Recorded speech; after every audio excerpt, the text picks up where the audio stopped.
Hello po, kumusta po kayong lahat? Welcome back to my channel po. So, ngayon is pag-uusapan po natin yung sagutan ni ex-President Duterte at kay Congresswoman Brosas. So, let's try to watch this one. What's the question? What is the question? Can you repeat the question? Mr. Chair, sinabi niya po na full responsibility. So, Mr. Chair, totoo ba yan? Correct. Very correct.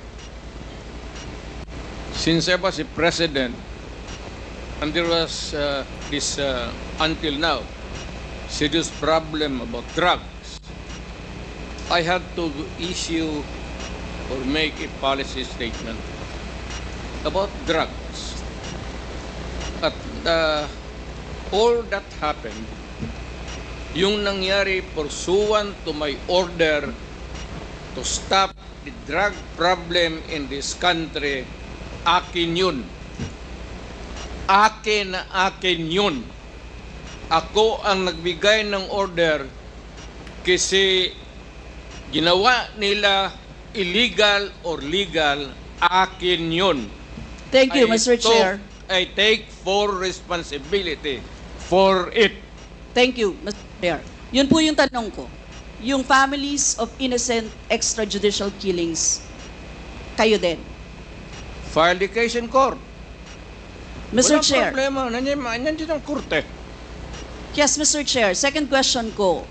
Responsable kayo kasi polisiyan nyo yon. Kumbaga, tatak Duterte. Dahil polisiyan nyo rin yan, tama ba? Sa Davao. Nung nasa Davao pa kayo. Tama ba na tawagin po itong Davao model or Davao style? Mr. Chair? I cannot control the semantics. Mr. Chair, yes or no? Davao style. Do not ask me to answer yes or no. You are not an investigator. Mr. Chair, tayo po ay nasa investigasyon kasalukuyan, Yes, Mr. but you Chair. are not an investigator. Why are you asking me to answer Mr. yes Chair, or no? tinatanong ko lang naman. Point of Session order. suspended.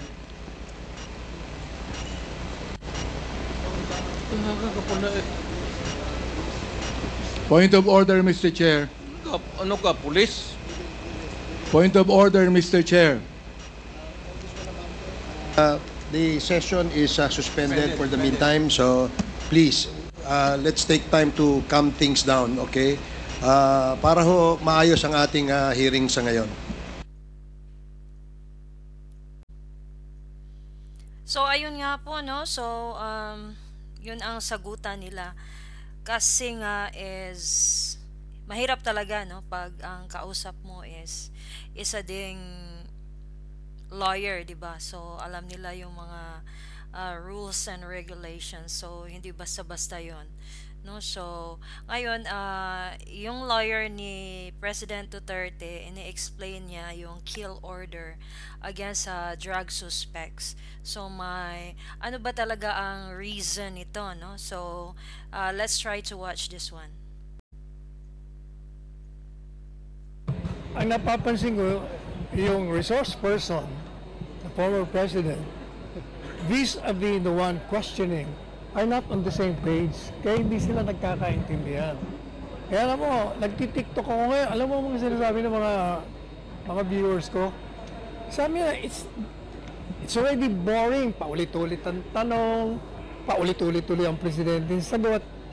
Problema kasi, yan ang problema pag hindi lawyers ang nagtatanong sa isang lawyer. Hindi talaga magkakaintindihan. Attorney, bakit po dumating si VP Sara Duterte? Kailangan tanongin niyo siya. But if you will ask me if I am the son of someone who is there, I will be there. Anak eh. Sir, yung thoughts nyo nandiyan si Senator Trillanes. Hindi ko nakita. Sino ba yun? Hindi ko nakita eh. But anyway, teka muna. I'd like to say something about yung assuming full and legal responsibility. Hindi sila maliwanag naman na sinasabi ni Presidente. His policy when he was president was he placed on his shoulder the success or failure of the war on drugs. So any consequences arising therefrom, he will assume responsibility. Kaya sabi niya, kung nagkamali yan dahil inutos ko, hindi isama niyo ako sa demanda kasi ako nagutos. But ang problema, hindi yung palaging nakakalimutan, hindi natatandaan, na from the very beginning, yung kanyang utos is predicated on law. What was his utos?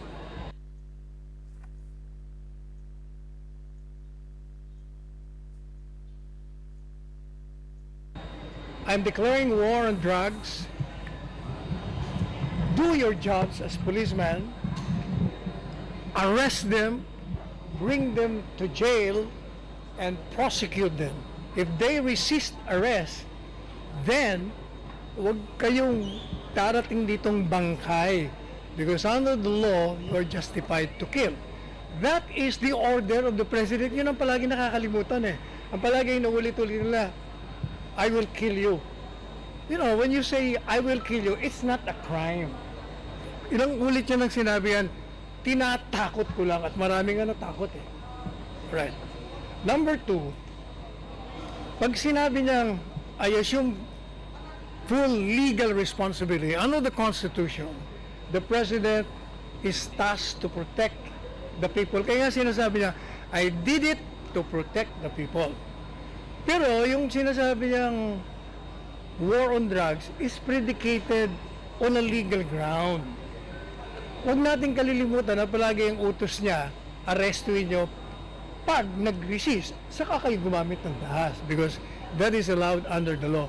Eh, ang problema, pinagpipilitan nila na, hindi, sinabi mo, you're assuming responsibility legal.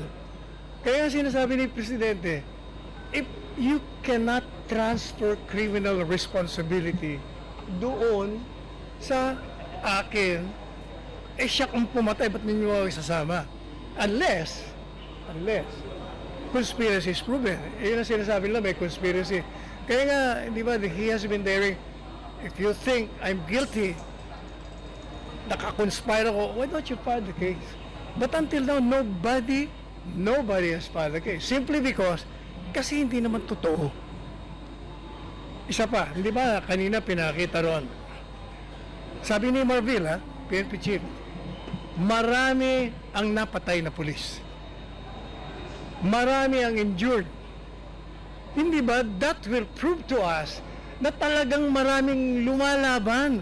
Otherwise, almost 1,000 mahigit ang napatay. O di ibig sabihin, marami naglalaban. Naghahanap sila ng baril. They're looking for a gun, di ba? Kasi daw, pag naglaban, kuminsan, common sense, talagang malayo. Halimbawa, ikaw, inaresto kita, wala kang baril, ako may hawak ng baril, inagawan mo ako ng baril, o di wala kang baril, pag nabaril kita, wala kang baril. Kumbaga, there are instances na talagang hindi ka So, yun pala yun, no? So, parang threat lang pala yun yung kill order. Pag di siya, pag yung suspect is tanlaban, parang ganon. So, parang tinithreaten niya. Pero, pag tinithreaten mo lang pala is yung kahit na let's say for example si President Duterte is umami na siya na may siya, pinatay siya, pero wala namang yung mga suspect na nagrereklamo, then wala din pala yun. Kailangan talaga may nagrereklamo talaga, no? So kaya nga rin, no? Kung kahit na sasabihin mo, may pinatay ako pero wala namang nagrereklamo, di ba? So good as pa rin yun, parang wala din yun, quits. Kailangan talaga may nagrereklamo pala nga talaga. So, thank you so much for watching, guys. So, if you're just new here, so please don't forget to subscribe naman po. And mabuhay po tayong lahat. Thank you so much.